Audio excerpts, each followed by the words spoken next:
நம்ம வீடியோக்குள்ளே போகிறதுக்கு முன்னாடி உங்களுக்கு பிஎஃப் அமௌண்ட் எடுக்கிறதுல சிரமம் இருந்தால் இவர்களை தொடர்பு கொள்ளுங்கள். இவங்க ஒரு நியாயமான சார்ஜ் வாங்கிட்டு உங்களுக்கு அந்த வேலையை ரொம்ப சிறப்பாக செஞ்சு கொடுப்பாங்க. இப்போ நம்ம வீடியோக்குள்ளே போகலாம். தொடர்ந்து நம்ம ஈரானுடைய நிலவரங்களை பார்த்துட்டு இருக்கோம். இன்னைக்கு சனிக்கிழமை வந்திருக்கக்கூடிய ரொம்ப முக்கியமான தகவலை ஒரு தொகுப்பாக பார்க்கலாம். நேற்று நைட்டு வெள்ளிக்கிழமை நைட்டே என்ன பண்ணிட்டாங்க, அனௌன்ஸ் பண்ணிட்டாங்க. அமெரிக்கா தரப்புல இருந்து ஹார்மோஸை ஈரான் திறந்துட்டாங்க, இனிமேல் எந்த ஒரு முற்றுகையும் இருக்காதுன்னு சொல்லியிருந்தாங்க. ஆனால் ஈரான் என்ன சொல்லியிருக்காங்கன்னு பார்த்தீங்கன்னா 10 நாள் நாங்கள் ஹார்மோஸை திறக்கிறோன்னு இருக்காங்க. எந்த 10 நாட்கள்னு கேட்டிங்கன்னா இந்த லெபனானில் போர் நிறுத்தம் வந்திருக்குல்ல, அந்த 10 நாட்கள் என்ன பண்ணியிருக்காங்க, இப்போ ஹார்மோஸை திறந்திருக்காங்க. ரொம்ப முக்கியமாக பார்த்தீங்கன்னா லெபனானுடைய போராளி குழு இருக்காங்களே ஹிஸ்புல்லா, அவங்க பார்த்தா அவங்களுடைய கவர்மெண்ட் அவர்கள் போய் இஸ்ரேல்கிட்ட பேசுறத விருப்பப்படாட்டினாலும் கூட இந்த போர் நிறுத்தத்துக்கு முக்கியமான காரணமாக எது இருக்குன்னா இந்த ஈரானுடைய போர் நிறுத்தமா இருக்கு. ஏன்னா ஈரான் நாங்கள் பேச்சுவார்த்தைக்கே வரமாட்டோம் இஸ்ரேல்ல போர் நிறுத்தாட்டினா அப்படின்னு சொன்னதின் காரணமாகவே பார்த்தா வலுக்கட்டாயமாக போர் நிறுத்தப்பட்டிருக்கு. இதுல இஸ்ரேல் தரப்புலையுமே ஒரு உடன்பாடு இல்லாம தான் இருந்துட்டு இருக்கு. போர் நிறுத்திட்டோமே அப்படிங்கக்கூடிய ஒரு வருத்தம் இருக்கு. அவங்கள பொறுத்தளவுக்கு அதை போரே நிறுத்தாம தனியா போர் செஞ்சுக்கிட்டே ஈரான் கூட போரை நிறுத்திடணும்னு நினைச்சாங்க. ஆனா பாத்தீங்கன்னா இப்ப தனித்தனியாவது போர் நிறுத்தக்கூடிய நிலைமைக்கு வந்திருக்கு. இதுல பாதி பிளஸ் பார்க்கும்போது என்னன்னா போர் இப்ப நின்றுருக்கு, அதுக்கு காரணம் ஈரானா இருக்காங்க. அதே நேரத்துல இன்னொரு மைனஸ் என்னன்னு பார்க்கும்போது அந்த நிறுத்தமும் ஈரானோடு சேர்ந்து வரல அப்படிங்கிறது ஒரு மைனஸா இருக்கு. ஏன்னா இப்போதைக்கு நிறுத்திட்டாங்க, இது பிளஸ்ஸா இருந்தாலும் அப்புறம் பின்னாடி பாத்தீங்கன்னா முழுசா ஈரான் போர்லாம் முடிஞ்சதுக்கு பிறகு இதனால லெபனான்ல என்ன ஆகும், தனியா போர் நிறுத்திருக்காங்க. அப்படிங்கறதுனால இஸ்ரேல் தனியா போர் ஆரம்பிக்கிறதுக்கான வாய்ப்பு இருக்கு. அதனால இதுல 2 விஷயம் இருக்கு. இந்த தடவை கூட நிறுத்தக்கூடாது, எப்பயுமே நிறுத்தக்கூடாதுங்கிறத இப்ப இஸ்ரேலுடைய எண்ணமா இருந்துச்சு. அதை இப்போதைக்கு முறியடிச்சிருக்காங்க. அதனால அந்த 10 நாட்கள் பாத்தீங்கன்னா ஹார்மோஸ் இப்ப திறந்து விடப்பட்டிருக்கு. உடனே ட்ரம்ப் என்ன பண்ணிட்டாரு, அவ்வளவுதான் அவங்க ஹார்மோஸை திறந்துட்டாங்க, இனிமேல் அதுல காசு வாங்க மாட்டாங்க, எல்லா கப்பலும் போகுது, நாங்க சாதிச்சிட்டோம் அப்படி இப்படின்னு சொல்லிட்டு அவர் என்ன பண்ணிருக்காரு, ஃபுல்லா அந்த ட்ரூத் சோசியல் ஃபுல்லா அவர் அதுலயே வெற்றி கொண்டாட்டத்தை நடத்தியிருக்காரு. இதுல வேற இந்த லெபனான் போரை நிறுத்தினதும் இப்ப ஈரான் போரை நிறுத்தினதும் அவரு தானாமா. அதனால உலகத்துடைய 10 போர்களை அவரு தான் நிறுத்தியிருக்காரு. என்னை தவிர யார் இந்த நோபல் பிரைஸுக்கெல்லாம் தகுதியானவர்னு சொல்லிட்டு அப்பவே இந்தியா பாகிஸ்தான் போர் நிறுத்தின போதே நான் 7 போரை நிறுத்திட்டேன், 7 போரை நிறுத்தினேன்னு சொன்னாரு. இப்ப வேற 10 போரை நிறுத்தினேங்கிறாரு. முதல்ல ஒரே ஒரு கேள்வி, போர் யார் செஞ்சா, யார் நிறுத்தினா? போரை ஒருத்தவங்க செஞ்சுட்டு இருக்காங்க, அவங்களுக்கு போய் நம்ம சமாதானப்படுத்தி போரை நிறுத்துறதா அவங்க யாரா இருப்பாங்க, ஒரு பெரிய ஒரு சமாதான புறாவா இருப்பாங்கன்னு நம்ம சொல்லலாம். அவங்க சமாதானத்தை விரும்பக்கூடிய நாடா இருப்பாங்க. எல்லா பக்கமும் போர் வர்றதுக்கு காரணமே இவங்க தான். லெபனான்ல போர் செய்யறதே யாருன்னு பார்த்தா இஸ்ரேல் தான், அவங்களுக்கு சப்போர்ட்டே அமெரிக்கா தான். ஈரான்ல போர் செஞ்சதே அமெரிக்கா தான். இப்ப இந்த போரெல்லாம் நிறுத்தினதுக்கு காரணமே ட்ரம்ப் தான் சொல்லிட்டு அவரே என்ன பண்ணிக்கிறாரு, பெருமை பேசிக்கிறாரு. இதுக்கு இந்த பாகிஸ்தானும் என்ன பண்ணிக்கிறாங்க, அப்பப்ப ஆமாம் போட்டுக்கிட்டே இருக்கிறாங்க. ஆனா உலக நாடுகளுக்கே தெரியும் போரை செய்யறதுமே இவங்க தான், போரை நிறுத்துறதுமே இவங்க தானா, அந்த கிரெடிட் இவங்களுக்கு போகவே போகாது. அடுத்து ரொம்ப முக்கியமான விஷயம் இன்னைக்கு ஈரான் என்ன சொல்லியிருக்காங்கன்னா, ட்ரம்ப் சொல்லிட்டு இருக்காரு பாருங்க, ஒட்டுமொத்தமா நாங்க ஹார்மோஸை திறந்துட்டோம், காசு வசூல் பண்ண மாட்டோம், எல்லா கப்பலும் போலான்ட்டு. அப்படிலாம் கிடையாது. நேத்து கூட 70 கப்பல்ல 40 விட்டுருக்காங்க, 30 திருப்பி அமைச்சிருக்காங்க. 40 விட்டுருக்காங்கிறது ஒரு நல்ல செய்தியா பாருங்க. 30 ஏன் திருப்பி அமைச்சிருக்காங்கன்னு பார்க்கும்போது அமெரிக்கா சொன்னது பொய்ன்னு தெரிய வருது. அப்போ ஃபுல்லாவே என்ன பண்ணலன்னா எல்லாருக்குமே அனுமதி கொடுக்கல. அதுலயும் என்ன பண்ணிருக்காங்க, சில இடத்துல காசு வாங்கியிருக்காங்க, சில இடத்துல ரூல்ஸ் என்ன பண்ணிருக்காங்க, ஃபாலோ பண்ணி தான் இது பண்ணிருக்காங்க.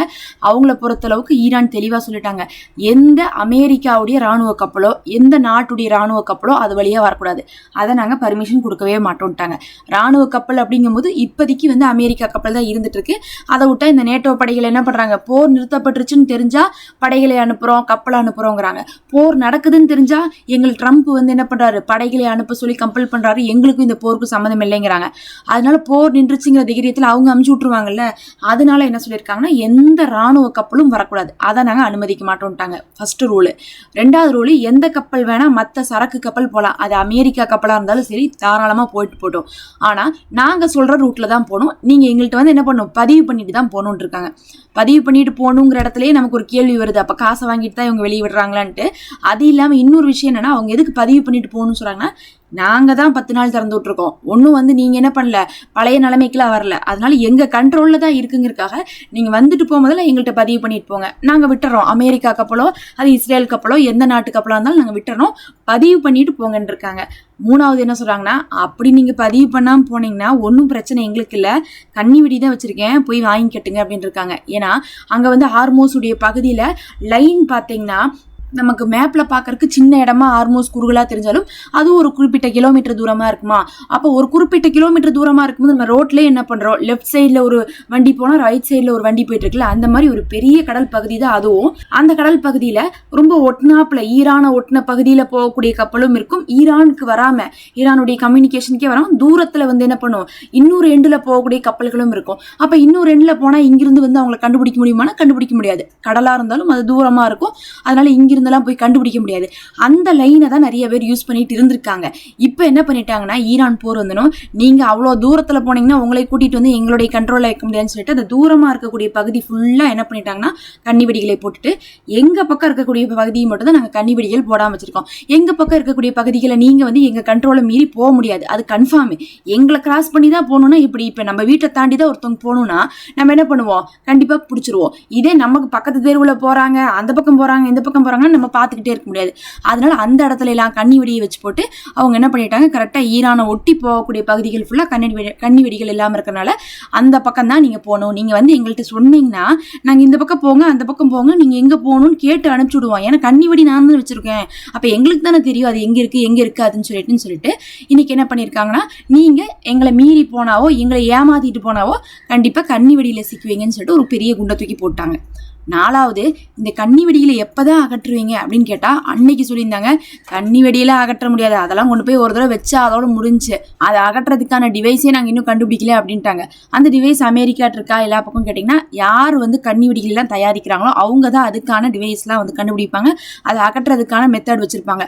அப்படி பார்க்கும்போது பொதுவா சில டெக்னாலஜிலாம் எல்லா நாட்டிலையுமே இருக்கும். இஸ்ரேல்ட்டே இருக்கும், அமெரிக்காட்டு இருக்கும், பல நாடுகளுக்கு தெரியும். ஆனா இவங்க பாத்தீங்கன்னா இந்த ஹவுதீஸ், ஈரான்லாம் அதுல ரொம்ப தேர்ச்சி பெற்றவங்க, கடல்லையே பூந்து விளையாடுறவங்களா இருக்கிறதுனால இவங்களுக்கு தான் அதனுடைய டிவைஸ் இருக்கும். அதை எப்படி அகற்றணும்னு தெரியும். எல்லாத்துக்கு மேல அதை ஆப்ரேட் பண்றது இவங்க தான். அதை ஆஃப் பண்ணும் அப்படின்னாலும் இவங்க தான் ஆஃப் பண்ணுவாங்க. அதை எப்படி ரிமூவ் பண்ணிடணும்னா கரெக்டான லொக்கேஷனை கண்டுபிடிச்சு போய் நம்ம ரிமூவ் பண்ணா மட்டும்தான் முடியும். மற்ற இடத்துல போய் பட்டுச்சுன்னா உடனே வெடிச்சிரும். எப்படி ஒரு கப்பல் பட்டா வெடிச்சிருமோ அதே மாதிரி இவங்களும் போய் தண்ணிக்குள்ள எப்படி போவாங்க, அவங்களும் ஒரு கப்பல்ல போய் ஒரு படகுல போய் தான் என்ன பண்ணுவாங்க, அதெல்லாம் ரிமூவ் பண்ணுவாங்க. அப்ப இதெல்லாம் எங்க இருக்குது, அடியில நீங்க எந்தெந்த இடத்துல வச்சிருக்கீங்கன்ட்டு எந்த இடத்துல கேமரா வச்சிருக்கீங்க, இதெல்லாமே ஒரு பெரும் கேள்வியா இருந்துச்சு. அன்னைக்கு எங்கள்கிட்ட டிவைஸ் இல்லைன்னு சொன்ன ஈரான் இப்ப சொல்றாங்க அதெல்லாம் எங்களுக்கு தெரியும் எங்கெங்க இருக்குன்ட்டு, நாங்களே ரிமூவ் பண்றோம். ஆனா எப்ப ரிமூவ் பண்ணோம்னா ஒட்டுமொத்தமா போர் முடிஞ்சு எங்க கோரிக்கையை அமெரிக்கா ஏத்து நிரந்தர நிறுத்தம் வந்துருச்சு அப்படின்னு தெரிஞ்சதுக்கு அப்புறம் ரிமூவ் பண்ணுவோம். அப்ப நீங்க என்ன பண்ணுங்க, யார் வேணா எந்த பக்கம் வேணா போய்க்கோங்க, அப்பவும் நாங்க ரூல்ஸ் போடுவோம், அந்த ரூல்ஸை நீங்க ஃபாலோ பண்ணி தான் ஆகணும்னு சொல்லியிருக்காங்க. அப்ப கன்னி வெடிகள் இதுவரையும் இருக்குது, இனிமேல் தான் அகற்றுவாங்க. அதை அகற்றுவாங்களா அப்படிங்கிறதே ஒரு பெரிய பேச்சு தான். ஏன்னா போர் நிறுத்தப்பட்டதுக்கு பிறகு இவங்களுடைய கண்ட்ரோல்ல டோல்கேட் ஃபீஸ் கலெக்ட் பண்ற மாதிரி இருந்துச்சுன்னா அவங்க கண்டிப்பா ரிமூவ் பண்ண மாட்டாங்க. ஏன்னா டோல்கேட் ஃபீஸ் கலெக்ட் பண்ணணும்னா மற்ற பக்கம் போயிட்டாங்கன்னா கலெக்ட் பண்ண முடியாது. அதனால என்ன பண்ணுவாங்கன்னா, இது பேச்சுவார்த்தையில போயிட்டு இருக்குது. அப்ப டோல்கேட் ஃபீஸ் வாங்குவாங்களா வாங்க மாட்டாங்களான்னு கேட்டா, அமெரிக்கா வாங்க மாட்டாங்கன்னு சத்தியம் பண்ணி சொல்லுது. ஈரான் வாங்கணும்ட்டு சொல்றாங்க. ஏன்னா எங்களுக்கு இருக்கிற இழப்புகளை எல்லாம் யார் கொடுப்பா, 270 பில்லியன் நாங்க இழந்துட்டோம், அதை யார் கொடுப்பான்னு கேட்கறாங்க. இது பேச்சுவார்த்தைக்கு போனாதான் நமக்கு தெரியும். இன்னைக்கு வரையும் ஹார்மோஸ் ஈரானுடைய கண்ட்ரோல்ல தான் இருக்கு. அவங்க தான் அந்த கடலுக்கே ராஜா மாதிரி இருந்துட்டு இருக்காங்க.